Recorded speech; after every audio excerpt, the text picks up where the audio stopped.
Limit का lecture number 4 अपन start करने जा रहे हैं। लास्ट क्लास में मैंने आपको वर्ड्स के बारे में बताया था, कितने टाइप की वर्ड्स होती है और उनमें फर्दर कितने टाइप की क्लासिफिकेशन अपन पढ़कर आते हैं, क्या क्या उनका कोऑर्डिनेशन नंबर होता है। तो आज उस चीज को सीखने के बाद अपन ने अब तक सॉलिड स्टेट कितना कर लिया, एक बार आप ध्यान देना। सॉलिड स्टेट में मैंने आपको बता दिया कि सॉलिड क्या होते हैं, उनके फीचर्स या कैरेक्टरिस्टिक्स प्रॉपर्टीज क्या होती है, विद रीजन मैंने आपको बताया है। यहाँ पे मैं इससे आपको 2-4 क्वेश्चंस देने वाला हूँ, है ना। एक्सरसाइज में मिलेंगी, सॉलिड हो गया, उसके फीचर्स हो गए, उसके बाद मैंने आपको क्या बताया, टाइप ऑफ सॉलिड्स ना। टाइप ऑफ सॉलिड बेसिकली कितने टाइप का बताया मैंने, क्रिस्टलाइन सॉलिड और अमोर्फस सॉलिड। क्रिस्टलाइन सॉलिड को फिर से मैंने 4 टाइप का बताया, मॉलिक्यूलर सॉलिड, मेटालिक सॉलिड, आयनिक सॉलिड, कोवैलेंट या नेटवर्क सॉलिड। मॉलिक्यूलर सॉलिड को फिर से 3 टाइप्स में बताया था, पोलर, नॉन पोलर और हाइड्रोजन। ये बात अपन ने की थी फर्स्ट लेक्चर के आसपास, ठीक है। उसके बाद मैंने आपको क्या सिखाया, तो सॉलिड्स में अपन ने बात की एंड देन अपन ने क्या सीखा, इनका डिफरेंस सबसे इंपॉर्टेंट, क्रिस्टलाइन और अमोर्फस सॉलिड का डिफरेंस अपन ने सीखा, है ना। उसके बाद अपन ने क्या बात की, वॉइड्स की, है ना, कि वॉइड क्या होती है, ठीक है। इसमें भी मैंने आपको 2 टाइप्स पढ़ाया, 2D और 3D। 2D वॉइड्स में मैंने बताया ट्रायंगुलर और स्क्वायर प्लेन है, जहां से टेट्राहेड्रल, ऑक्टाहेड्रल और क्यूबिकल वॉइड। इतनी बातें मैंने आपको अभी तक सिखा दी है ना। आज का अपना लेक्चर काफी ज्यादा इंपॉर्टेंट होने वाला है, तो थोड़ा फोकस करना। लेक्चर देखते टाइम आपके पास रफ नोटबुक और पेन होना जरूरी है। लिखना सारा है ना, सारे नोट्स आपको लिखने हैं, वो तो आप लिखोगे, लेकिन इसमें भी आपको लिखना है रफ नोटबुक में, ठीक है। तो देखो आज के लेक्चर का अपना टॉपिक होगा क्रिस्टल लैटिस, लैटिस पॉइंट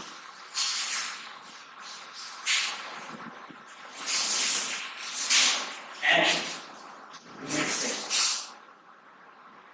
सबसे पहले अपन ये करने वाले हैं ना, तो ध्यान, क्रिस्टल लैटिस की बात करते हैं, लैटिस पॉइंट और उसके बाद यूनिट सेल। देखो क्रिस्टल लैटिस का मतलब क्या है स्टूडेंट, स्पेस में जब भी अपन बात करें, इट मींस 3D में। 3D में आपका जो सॉलिड है उसके जो कॉन्स्टिट्यूएंट पार्टिकल्स है ना, कॉन्स्टिट्यूएंट पार्टिकल्स का जो अरेंजमेंट होगा, regular arrangement of constituent particles of any solid in 3D is known as crystal lattice. देखो मेरी बात सुनो, पहले इसको लिखता हूँ। ये क्या है, उसने regular arrangement of constituent particles in 3D।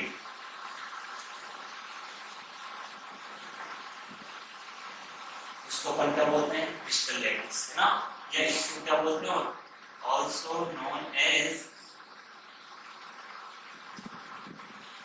Lattice space, क्या बोलते हैं, लैटिस स्पेस। अब ध्यान देना, यहाँ पे भी कॉन्स्टिट्यूएंट पार्टिकल्स हैं, इसको अपन रिप्रेजेंट करते हैं पॉइंट्स, इससे रिप्रेजेंट करते हैं पॉइंट्स। और ये जो पॉइंट्स होंगे इसको भी अपन क्या बोलेंगे, लैटिस। कहने का मतलब क्रिस्टल लैटिस के या लैटिस स्पेस के वह कॉन्स्टिट्यूएंट पार्टिकल्स जिनका 3D में अरेंजमेंट पॉइंट से रिप्रेजेंट किया जाता है, जिनका 3D में अरेंजमेंट इससे रिप्रेजेंट किया जाता है पॉइंट से, उसको अपन क्या बोलते हैं, लैटिस। एक बार लास्ट बार मैं फिर से रिवाइज करता हूं उसको। सबसे पहले क्रिस्टल लैटिस या जैसे लैटिस स्पेस कहते हैं, वो क्या होता है, किसी भी सॉलिड में जो उसका 3D अरेंजमेंट, उस 3D स्पेस में या 3D अरेंजमेंट में उसके कॉन्स्टिट्यूएंट पार्टिकल्स की क्या पोजीशन है, उनका क्या रेगुलर अरेंजमेंट है, that is known as crystal lattice और लैटिस। उस लैटिस स्पेस में जो आपने कॉन्स्टिट्यूएंट पार्टिकल को जिन पॉइंट से रिप्रेजेंट किया है उसको आप क्या बोलोगे, लैटिस पॉइंट, राइट। समझ आ रही बात, जब अभी भी नहीं आई तो मैं एक बार इसको ऐसे एक्सप्लेन कर देता हूँ, घबराने वाली बात नहीं। देखना, सपोज मैंने एक अरेंजमेंट ऐसा बताया, एक बात और याद रखना, आपकी 3D वॉइड्स पड़ी हैं, एक्चुअली सॉलिड 3D ही होते हैं, तो 3D वॉइड्स ही सबसे ज्यादा इंपॉर्टेंट है ना।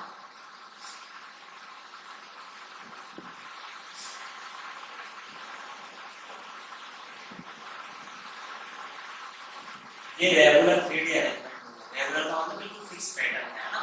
तो ये जो पैटर्न है आपका, जिसमें आप किसी भी सॉलिड को 3D में या स्पेस में उसके कॉन्स्टिट्यूएंट पार्टिकल्स का अरेंजमेंट बता रहे हैं, इसको आप क्रिस्टल लैटिस कहते हैं। और इसका ये जो पॉइंट है, ये क्या रिप्रेजेंट कर रहा है, कॉन्स्टिट्यूएंट पार्टिकल, चाहे वो एटम, आयन या मॉलिक्यूल जो भी हो, ये रिप्रेजेंट कर रहा है कॉन्स्टिट्यूएंट पार्टिकल। और ये पॉइंट भी क्या कहलाता है, इसको ये क्या बोलते हैं, लैटिस पॉइंट। एक और इसका नाम है, लिखने का इसको भी, इसको लैटिस साइट भी कहते हैं। क्या कहते हैं इसको, लैटिस साइट। ठीक है, तो ये बात हो गई आपकी इन सब चीजों। अब ध्यान देना, जब अपन बात करें लैटिस पॉइंट है ना, तो अपन एक बात यहाँ पे याद रखना, तो ये चीज लिख लेना आप, है ना। आगे चलो मैं पेश कर रहा हूँ।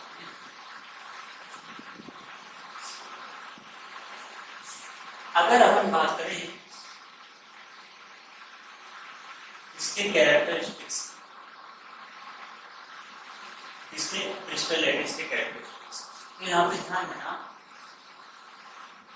क्रिस्टल जो होगा उसको अपन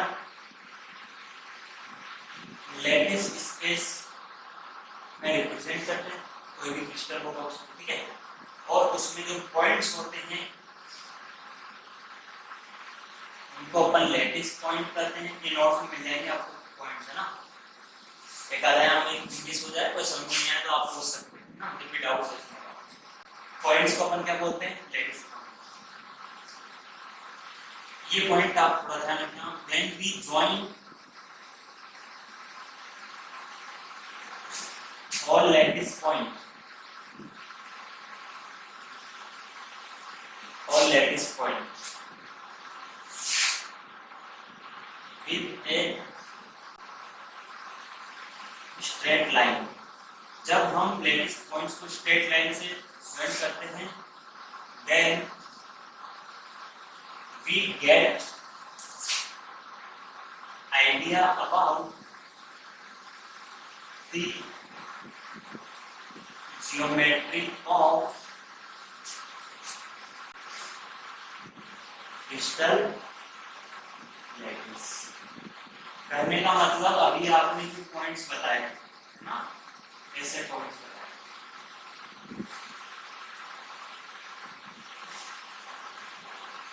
ऐसा कुछ था।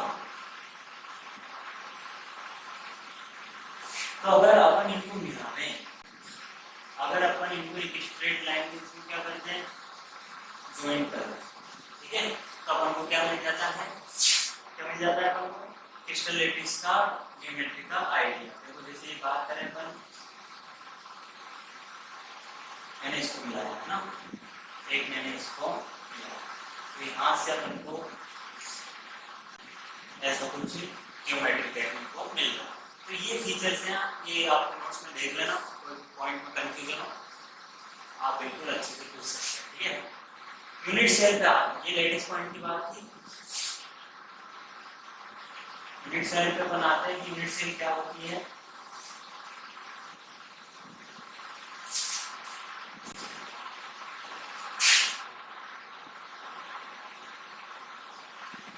तो ध्यान रखना,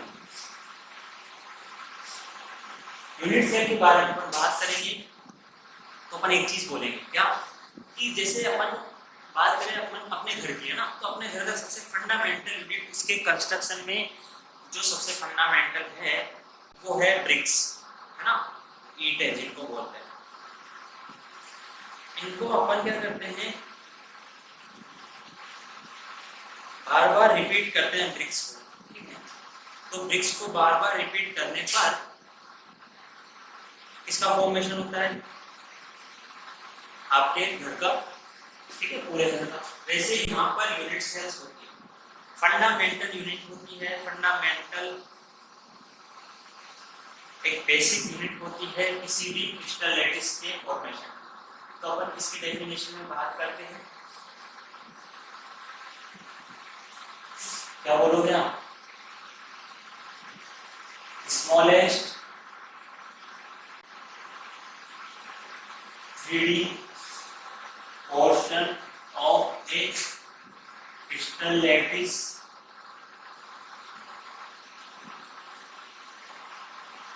or lattice space. Smallest 3D portion of a crystal lattice or lattice space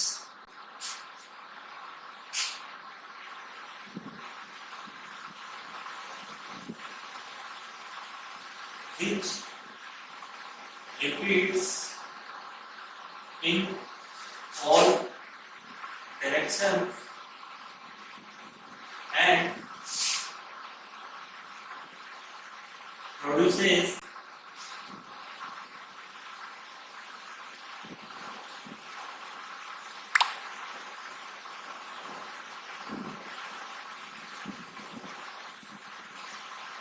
the crystal lattice। क्या बोला मैं? एक स्मॉलेस्ट पोर्शन होगा किसी भी क्रिस्टल लैटिस का 3D में या स्पेस में, एक स्मॉलेस्ट पोर्शन होगा जिसके अपन सभी डायरेक्शन में अगर उसको अपन रिपीट कर दें तो आपको पूरा का पूरा क्या मिल जाएगा? Crystal lattice. समझो, फिर से समझो कि किसी भी क्रिस्टल लैटिस का एक स्मॉलेस्ट पोर्शन होगा जिसे आप बार-बार सभी डायरेक्शन में रिपीट करने पर ऑल डिफरेंट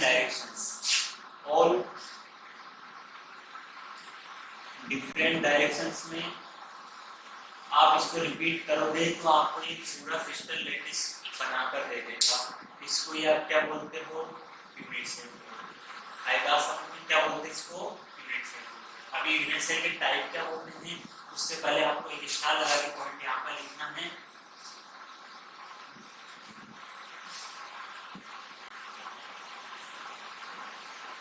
यूनिट सेल अपन क्यों पढ़ते हैं ना, तो उसका एक पॉइंट आपके लिखना है। Unit cell gives the idea of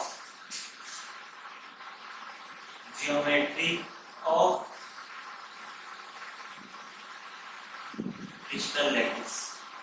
जो यूनिट सेल होती है वो किसी भी क्रिस्टल लैटिस की ज्योमेट्री का आइडिया देती है। क्या मतलब है इसका?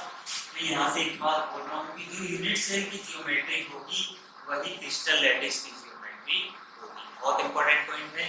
क्या बोला मैंने? यूनिट सेल का ज्योमेट्री होगा वही क्रिस्टल लैटिस का ज्योमेट्री होगा। याद रखना है ना। तो ये आपकी डेफिनेशन हो गई, इसका इंपॉर्टेंट फीचर हो गया। अब ध्यान दो, जैसे अगर अभी अपन ने बात की कि कुछ ऐसे अपन क्रिस्टल लैटिस से लैटिस स्पेस एक सीख कर आ रहे हैं, मैंने अभी ड्रॉ किया था, ठीक है ना। तो यहाँ पर मैं आपको इसमें यूनिट सेल दिखाना चाहूँ।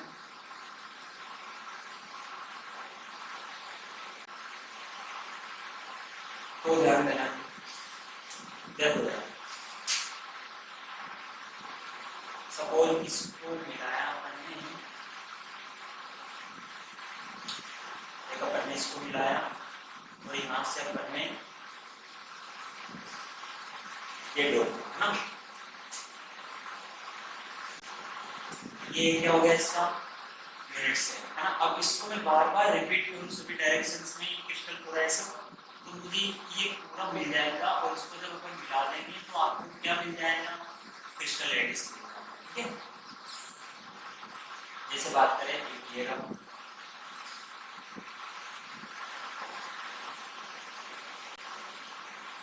ये भी क्या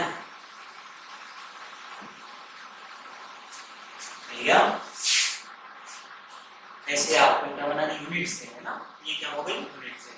वो स्मॉलेस्ट पोर्शन होगा, वो स्मॉलेस्ट 3D पोर्शन होगा किसी भी क्रिस्टल लैटिस का, जिसको अपन सभी डायरेक्शन में रिपीट करें तो आपको पूरे क्रिस्टल का ज्योमेट्री पता लग जाता है। दैट इज नॉट यूनिट से, इससे ज्यादा कुछ भी नहीं है। ओके, एनसीईआरटी में इसको डायग्राम से रिप्रेजेंट कर रखा है। मार्कर मेरे पास अलग अलग कलर के नहीं है, लेकिन मैं फिर भी यहाँ पे आपको समझाता हूँ। समझ में ना आए तो भी बढ़िया बात है, आ जाए तो भी बढ़िया बात है।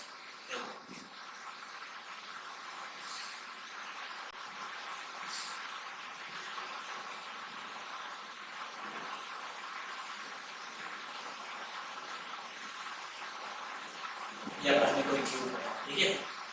अब देखना भाई, समझने की कोशिश करना, जिसको आ जाए अच्छी बात है, बाकी मीनिंग वही है जो मैंने बताया। मैंने इसको यहाँ से बाइसेक्ट कर दिया, एक मैंने इसको यहाँ से बाइसेक्ट किया, ठीक है। फिर मैं यहाँ से ऐसे इसको बाइसेक्ट करता हूँ और इसको यहाँ से बाइसेक्ट करता हूँ और मैं इसको ऐसे मिला दूंगा, ठीक है। समझ को समझ में आया? समझ देखो कैसे आएगा।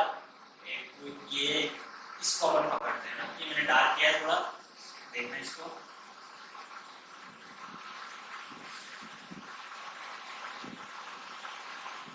ठीक है, कहने का मतलब अगर मैं कुछ शेड करूँ तो शायद आपको मिल जाएगा ये।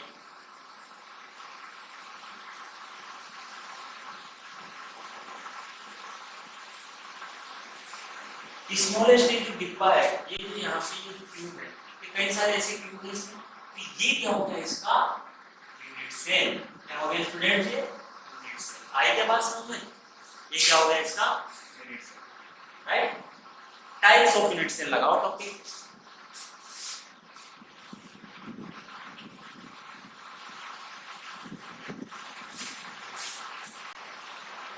Types of unit cell.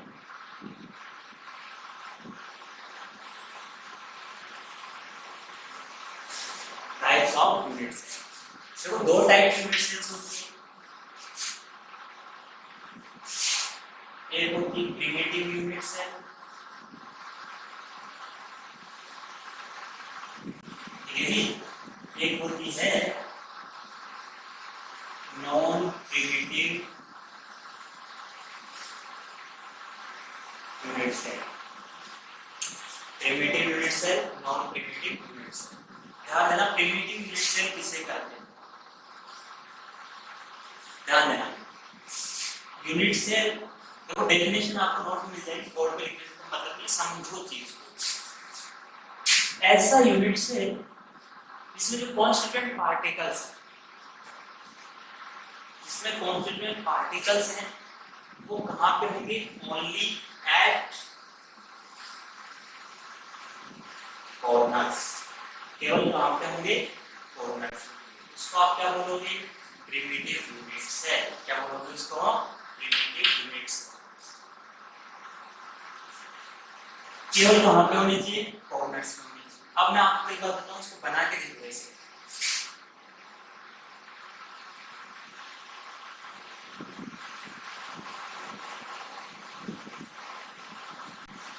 जब कॉन्स्टिट्यूएंट पार्टिकल्स, सपोज अपन ने इसको ऐसे डॉट से बनाया, डार्क डॉट से, ये केवल कहां पे होने चाहिए?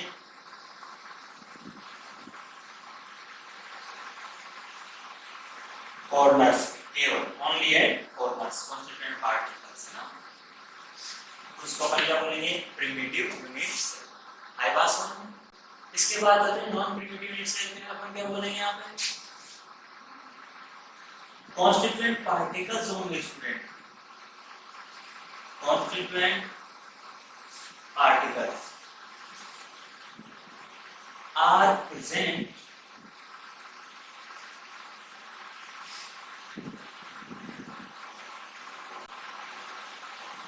at corners,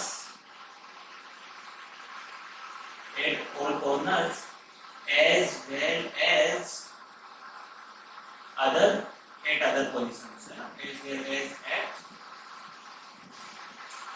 other positions। लिखने में जो लिखते आ रहा है ना, उसमें सब कुछ लिखा हुआ है ना। आपको दिमाग यहाँ पे ऐसे लगना है कि जो कॉन्स्टिट्यूएंट पार्टिकल्स है वो यहाँ पे इस वाले केस में वो कॉर्नर पे तो होंगे, और उसके अलावा और अदर पोजीशंस पे, उसको अपन क्या बोलेंगे? Non primitive. हाँ जी, इनका एक और नाम है जो ज्यादा पॉपुलर है नॉन प्रिमिटिव का, उसको अपन बोलते हैं सेंटर्ड यूनिट सेल। क्या बोलते हैं?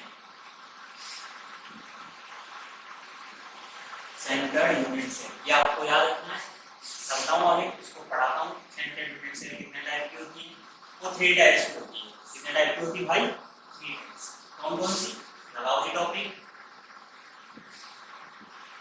Non primitive unit cell, also known as center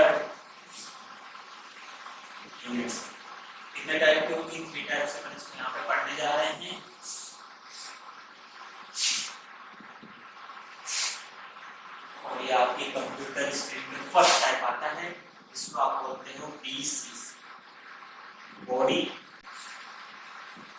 centred cubic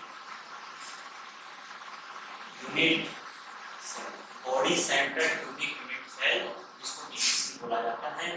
क्या क्या पोजीशन होगी, पोजीशन की लैंग्वेज में नहीं लिख पा रहा है, यहाँ पे मैं डायग्राम से उसको समझा रहा हूँ, यहाँ पे ध्यान देना।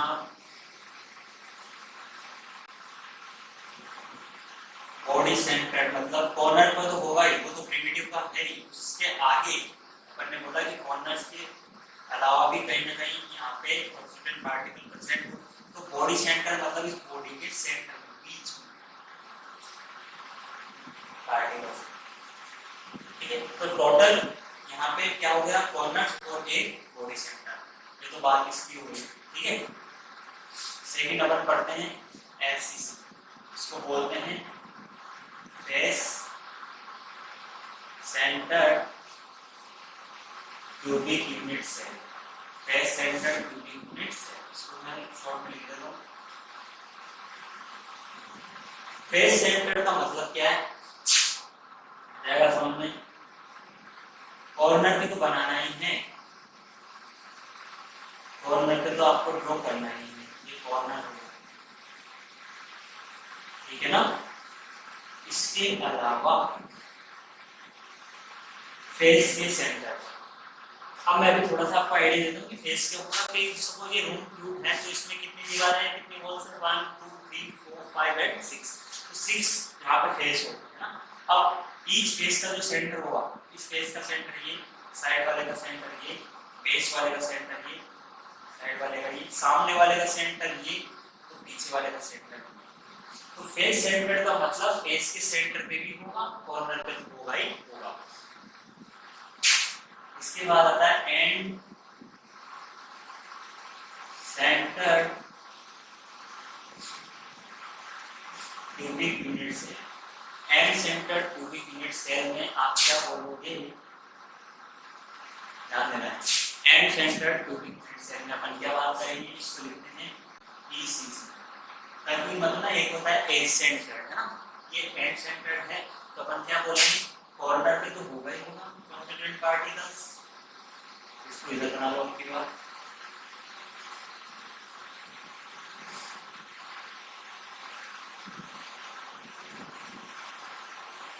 कॉर्नर पे तो यही,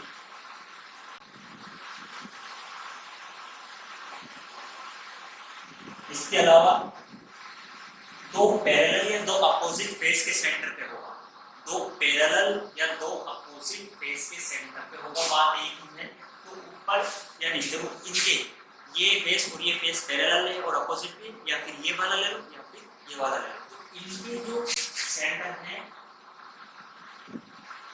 उनके भी कॉन्स्टिट्यूएंट पार्टिकल्स होंगे। फिर all about the non primitive unit cell और सेंटर यूनिट सेल, कितने टाइप के बताए मैंने, 3 टाइप्स। बीसीसी बॉडी सेंटर एक सेंटर में होगा, कॉर्नर पे तो होंगे ही होंगे, ठीक है।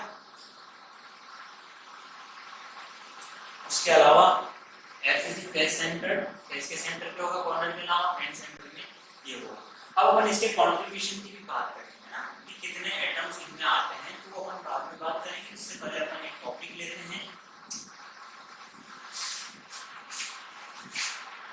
पहले वो डिस्कस कर लेते हैं।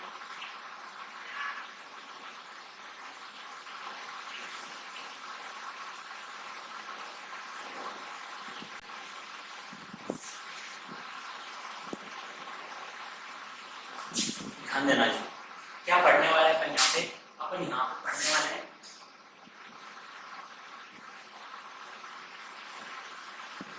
contribution of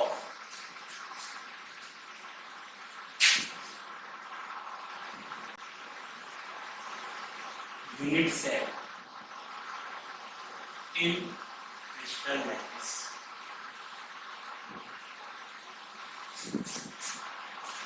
ठीक है, अब मेरी बात सुनो, कैसे कैसे अपन यहाँ से अपन सीखना है। अपन यहाँ पे जनरली क्या सीखने वाले हैं, क्यूब के बारे में सीखना है, क्यूब के बारे में अपन यहाँ पे डिस्कस कर रहे हैं। आपको पता होगा लास्ट लेक्चर में मैंने आपको पढ़ाया था क्यूबिकल बॉल, जो मैंने आपको ऐसे बताया था 4 फुटबॉल्स का ऐसे है, और इसके ऊपर क्या है वो 4 फुट है। ठीक है, तो ये बीच में जो जनरेट हो रहा है इसको आप क्या बोलोगे, क्यूबिकल वॉल्यूम। इसको रिप्रेजेंट भी किया था तो आपको ऐसा कुछ देखने को मिला था।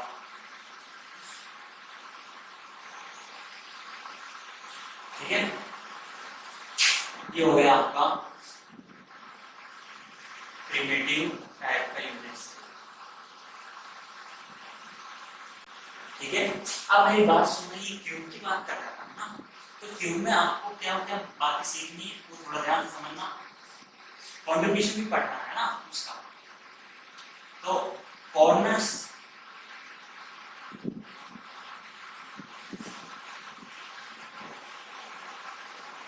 कितने कॉर्नर्स होते हैं बताइए जरा। 1 2 3 4 5 6 7 8 कॉर्नर्स कितने हो गए, 8। ठीक है,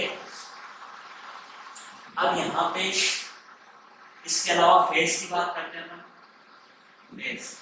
फेस कितने होते हैं, अभी देखो इधर बात सुनो, देखो ये साइड वाली जो बॉल है ये वाली, इसको मैंने ऐसे बता 1 2 3 4, सामने वाली 5, पीछे वाली 6 बॉल्स हैं। तो क्यूब में कितने फेस होंगे, 6 फेस।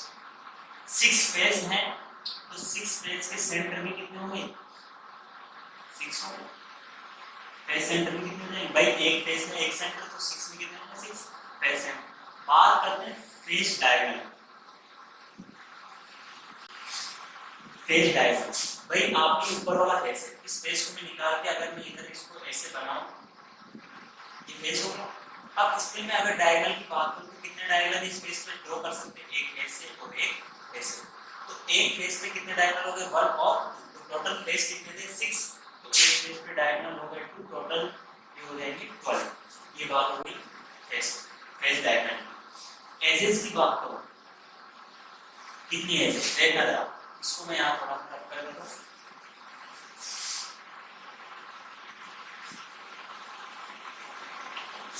एजेस की बात अपन करें तो हम इसको ऐसे लिख सकते हैं, ये 1 2 3 4 5 6 7 8 9 10 11 12 करने का मतलब 1 2 3 4 5 6 7 8 9 10 11 और 12 ऐसे करके फेस कितनी होगी टोटल, 12 फेस। ठीक है, ओके। बॉडी सेंटर तो एक ही होगा, बॉडी का जो सेंटर होगा, बॉडी सेंटर 1 होगा, सब ये होगा बीच में होगा, ये बॉडी सेंटर होगा। खाली बॉडी डायगोनल के बारे में क्या ख्याल है आपका, भाई आपने एक फेस पे डायगोनल मैक्सिमम 2 बताए, तो इस ओवरऑल क्यूब में सपोज ये लॉन्ग क्यूब है तो इसमें कितने बॉडी डायगोनल आप डाल सकते हो, अपोजिट कॉर्नर हो और डायगोनल पे हो corners to opposite corners which are located at diagonal, है ना। तो अपन क्या बोलेंगे, ध्यान देना, इस वाले कॉर्नर का डायगोनल कौन सा है, अपोजिट वो, तो एक तो ये डायगोनल चला है, इस वाले का कौन सा है वो, तो ये हो गया 2, ऊपर वाले का ये वाला 3, और कौन सा बचा इस वाले का ऊपर वाला 4। तो अपन क्या बात करें, 1 2 ये 3 और ये 4, ये डायगोनल होगा। मैंने समझाया है, इसमें दिमाग मत लगाना, जो समझाया है इस पे फोकस करना। बॉडी डायगोनल कितने हो गए, तो ये सारी बातें आपको याद रखनी होती है, corner, face, face centre, face diagonal, edge, body centre और बॉडी डायगोनल। ठीक है, इतनी बातें आपने पढ़ ली है, इससे आगे की बात अपन करेंगे नेक्स्ट लेक्चर में। ठीक है, तो ये मैंने आपको फीस का आइडिया दिया था, इसको आप लिख लेना। आज अपन ने क्या क्या बात की है, वर्ड्स अपन ने लास्ट लेक्चर में किया, आज मैंने बताया फिशनल लैटिस, लैटिस पॉइंट्स और यूनिट सेल। फिर यूनिट सेल के टाइप अपन ने पढ़े, यूनिट सेल पढ़ते गए, यूनिट सेल से अपन क्या लगा सकते हैं आइडिया कि क्या क्या ज्योमेट्री उसकी होती है। यूनिट सेल क्या होती है उसको बार-बार अपन डिफरेंट डायरेक्शन में रिपीट कर देते हैं, पूरा फिशनल लैटिस बन जाता है। मिलते हैं नेक्स्ट लेक्चर में।